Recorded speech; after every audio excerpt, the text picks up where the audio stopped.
दोस्तों आज के इस वीडियो में हम बात करने वाले हैं how to join Indian army after 10+2। यानी कि अगर आप 12th स्टैंडर्ड कंप्लीट कर लेते हो और आप अपना करियर इंडियन आर्मी में बनाना चाहते हो तो ये वीडियो आपके लिए बहुत ज्यादा इंपॉर्टेंट होने वाला है। नमस्कार दोस्तों, मैं हूं राहुल जायसवाल एंड स्वागत है आप सभी का हमारे यूट्यूब चैनल JR टॉक्स में।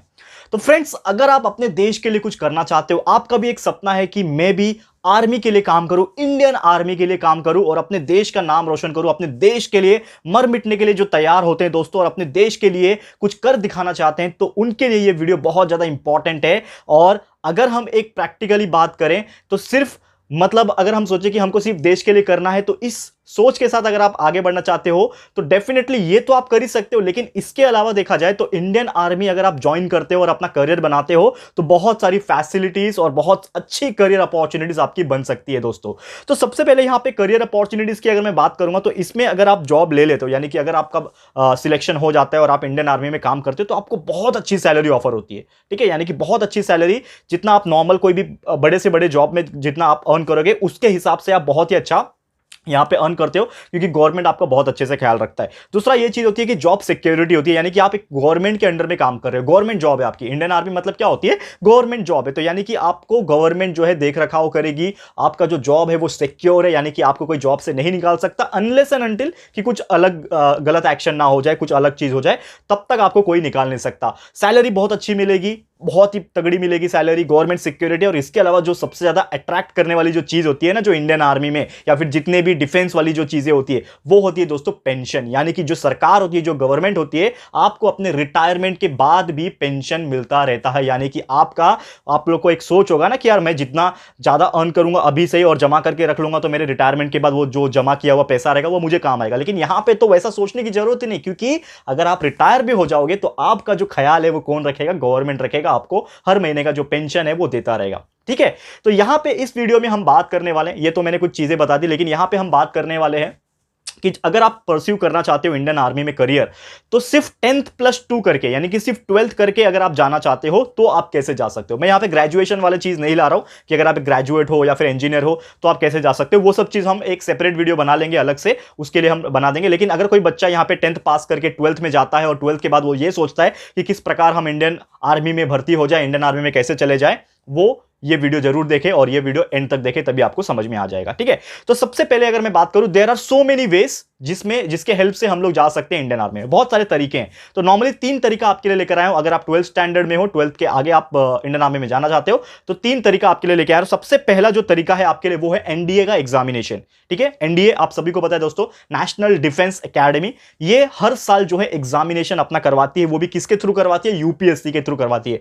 ये आपको बेसिक तौर पर पता होना चाहिए। तो जो एनडीए एग्जामिनेशन होता है और ये जो नेशनल डिफेंस एकेडमी जो मैं बोल रहा हूं, ये इनका एक अलग से एकेडमी है जो कि पुणे में है। पूरे नेशनल लेवल का जो एकेडमी है वो पुणे में है। और ये हर तीनों जो ब्रांचेस होते हैं डिफेंस के, जो तीनों ब्रांचेस होते हैं, कौन कौन से होते हैं? एयरफोर्स भी होता है, आर्मी भी होता है और नेवी भी होता है। ये तीनों जो मेन डिफेंस के जो ब्रांच है वो सबकी जो ट्रेनिंग है वो एक ही साथ प्रोवाइड की जाती है एनडीए में, यानी नेशनल डिफेंस एकेडमी पुणे के अंदर। ठीक है, अब यहां पे सिलेक्शन कैसे होता है? सबसे पहले यहां पे एक चीज बता दूं कि यूपीएससी जो है वो लगभग हर साल 2 बार एग्जाम करवाती है, यानी कि एक जो है वो साल के बीच में जून जुलाई के आसपास और एक साल के एंड में यानी नवंबर दिसंबर के आसपास हर साल 2 एग्जाम यूपीएससी की तरफ से निकलता है एनडीए का, जिसमें आप लोग फॉर्म भर सकते हो और वो फॉर्म में अप्लाई कर सकते हो। अब कौन सा बच्चा अप्लाई कर सकता है? तो आप लोग जो है वो 12th कैंडिडेट होने चाहिए, यानी कि 12th पास होने चाहिए आप लोग। और सबसे इंपॉर्टेंट चीज ये है कि जितने भी स्ट्रीम होते हैं 12th के, यानी कि अगर आप आर्ट्स से बिलोंग करते हो, आपने 12th आर्ट्स से किया है, आपने 12th कॉमर्स से किया है, आपने 12th साइंस से किया है, तो जितने भी फील्डें होती है all streams can apply in this particular field. तो ये एक सबसे खास बात है इस एनडीए एग्जामिनेशन का, जो साल में 2 बार निकलता है। तो आप कोई भी फील्ड से बिलोंग करते हो, अगर आपका इंटरेस्ट आ गया कि 12th के बाद मुझे आगे नहीं पढ़ना है या फिर ग्रेजुएशन नहीं करना है, मुझे इंडियन आर्मी में जाना है, तो डेफिनेटली आप एनडीए का जो एग्जामिनेशन है उसको भर के आप जा सकते हो। ठीक है, एजुकेशन जैसे मैंने बता दिया कि 10+2 यानी 12th में आप ऑल स्ट्रीम्स अप्लाई कर सकते हो। एज लिमिट यहां पे दिया हुआ है, तो अगर आप 16.5 से लेकर 19.5 ईयर यानी कि 16.5 साल से लेकर 19.5 साल तक के बीच के स्टूडेंट हो तो ही आप अप्लाई कर सकते हो, ना कि उससे छोटा ना कि उससे बड़ा, तो आप अप्लाई नहीं कर पाओगे। और इसमें एक खास कंडीशन ये दी हुई है कि ये जो पोस्ट होता है एनडीए का इसमें एप्लीकेशन में, ये जो तरीका होता है इंडियन आर्मी में जाने का, इसमें सिर्फ और सिर्फ अनमैरिड मेल ही अप्लाई कर सकते हैं। यानी कि ऐसे मेल जो 16.5 से 19.5 साल के बीच में हो और वो अनमैरिड होने चाहिए, यानी कि शादीशुदा नहीं होने चाहिए, वही मेल लोग, सिर्फ आदमी लोग जो है वो अप्लाई कर सकते हैं, यहां पे मेंशन किया हुआ है। और अगर आप अप्लाई करना चाहते हो तो यूपीएससी का जो वेबसाइट है उसमें जा सकते हो आप, और एनडीए के अंदर घुस के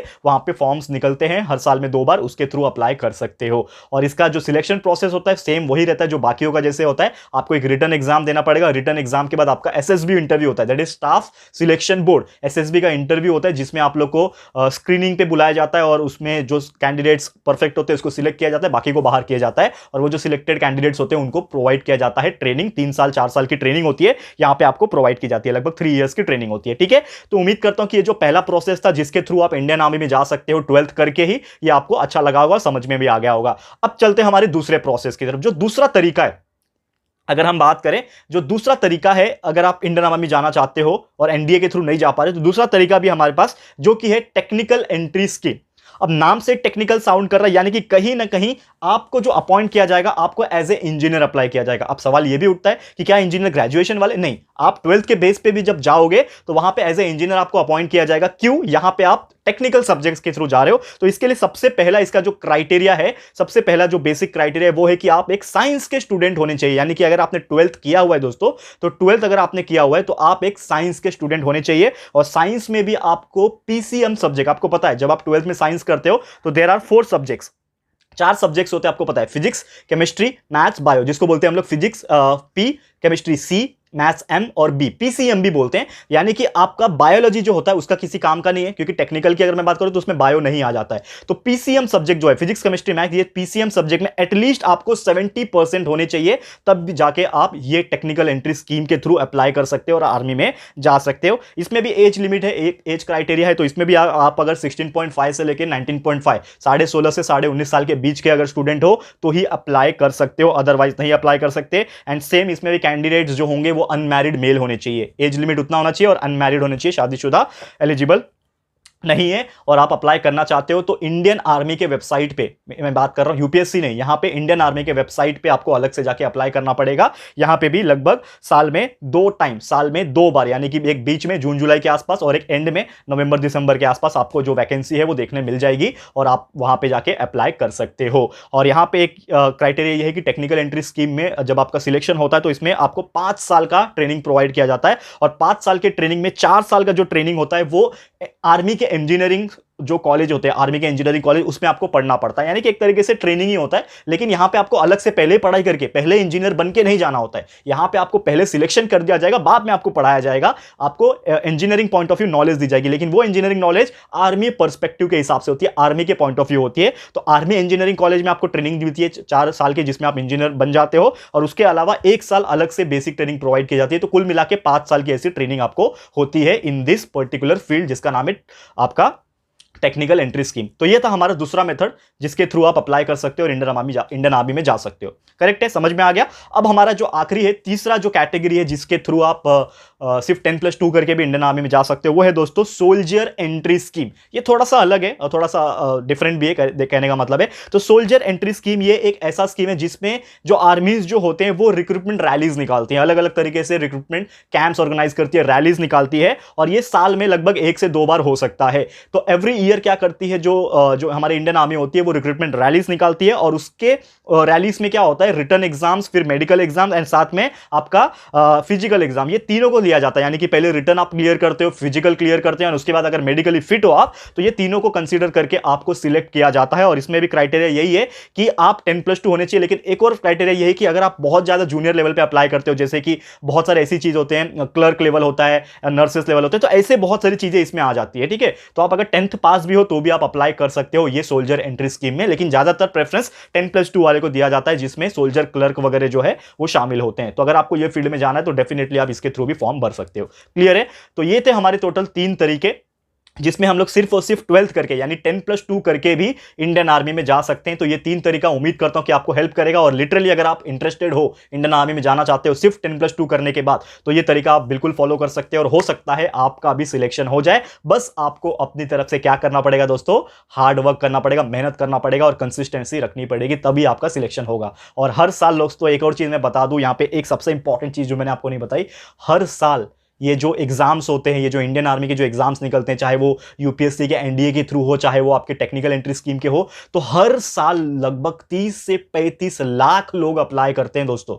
स्टूडेंट्स की मैं बात कर रहा हूं, जो कि 16 साल से 18-19 साल तक के जो एज लिमिट है आपका 16.5 से 19.5 तक के, ये जो एज लिमिट के जो स्टूडेंट्स हैं, लगभग हर साल 30 से 35 लाख स्टूडेंट अप्लाई करते हैं और सिलेक्शन सिर्फ कुछ ही लोग का होता है, कुछ ही लोग मतलब कुछ हजारों लोग का होता है। तो ये चीज भी आपको ध्यान में रखने वाली बात है, यानी कि इतने में से सिर्फ इतना का सिलेक्शन होगा, यानी कि आपका हार्ड वर्क, चाहे वो यहां से हो यानी रिटर्न एग्जाम हो, चाहे वो फिजिकली फिटनेस हो, चाहे आप मेडिकली फिटनेस हो, हर चीज आपको ध्यान में रखने वाली बात है। तो अगर आप ऐसे हो और आपको लगता है कि मेरी बॉडी फिट है, मैं मेडिकली भी फिट हूं और मेरा जो एप्टीट्यूड है यानी जो मेरा आईक्यू लेवल है वगैरह वो सब परफेक्ट है, तो डेफिनेटली आप अप्लाई कर सकते हो। डेफिनेटली मुझे लगता है आप जरूर से आगे बढ़ सकते हो इस पर्टिकुलर फील्ड में। ठीक है दोस्तों, तो बस यही था हमारा आज का वीडियो, जिसमें हमने आपको बताया कि आर्मी में किस प्रकार आप जा सकते हो। और अगर आपको आर्मी में डिटेल वीडियो चाहिए, यानी कि ग्रेजुएशन लेवल पे भी आप ऑफिसर के रैंक पे कैसे अप्लाई कर सकते हो या फिर इंजीनियरिंग करने के बाद कैसे अप्लाई कर सकते हो, तो अगर इसके ऊपर भी वीडियो चाहिए तो जरूर से मुझे कमेंट बॉक्स में बताना। और साथ ही में आर्मी का तो मैंने बता दिया, तो क्या आपको नेवी का और या फिर एयरफोर्स का भी इसी प्रकार वीडियोस चाहिए कि आप नेवी में कैसे जा सकते हो, आर्मी में कैसे जा सकते हो, माफ कीजिएगा एयरफोर्स में कैसे जा सकते हो, इसके ऊपर भी वीडियो चाहिए तो मुझे जरूर से कमेंट में बताना। अगर आप लोग के कमेंट्स अच्छे आएंगे तो जरूर से मैं नेक्स्ट वीडियो एयरफोर्स या फिर नेवी के ऊपर जरूर से बना दूंगा। ठीक है, तो बस दोस्तों आज के लिए इतना ही। ये वीडियो आपको कैसा लगा है प्लीज हमें कमेंट करके बताइएगा, अपनी राय और सजेशन जरूर से दीजिएगा। वीडियो अगर अच्छा लगा है, पसंद आया, तो प्लीज वीडियो को लाइक कर देना, शेयर जरूर से कर देना, जितने भी आपके फ्रेंड्स होंगे सबको शेयर कर देना। हो सकता है आप में से बहुत सारे फ्रेंड्स ऐसे होंगे जो परस्यू करना चाहते हो, जो बनना चाहते होंगे, इंडियन आर्मी में एडमिशन लेना चाहते होंगे, तो जरूर से उन तक पहुंचा देना। क्या पता ये वीडियो देखने के बाद उनके अंदर जो कॉन्फिडेंस लेवल है वो जाग जाए और वो जरूर से इंडियन आर्मी के लिए अप्लाई कर पाए। ठीक है, तो जरूर से शेयर कर देना। और साथ में चैनल पर फर्स्ट टाइम आए हो, अभी तक चैनल को सब्सक्राइब नहीं किया, इसी प्रकार के हम लोग कंटेंट्स डालते रहते हैं, इन्फॉर्मेशन वाले, करियर गाइडेंस से रिलेटेड, इंस्पिरेशनल, मोटिवेशन चीजें हम डालते रहते हैं, तो प्लीज हमारे चैनल को भी सब्सक्राइब कर देना। साथ में एक बेल आइकन होता है, उसको भी हिट कर देना, क्योंकि जब भी हम लोग कोई वीडियोस को अपलोड करेंगे तो आप लोग को नोटिफिकेशन मिलती रहेगी। ठीक है फ्रेंड्स, तो मिलते हैं हमारे अगले वीडियो में। ये वीडियो देखने के लिए thank you and good bye.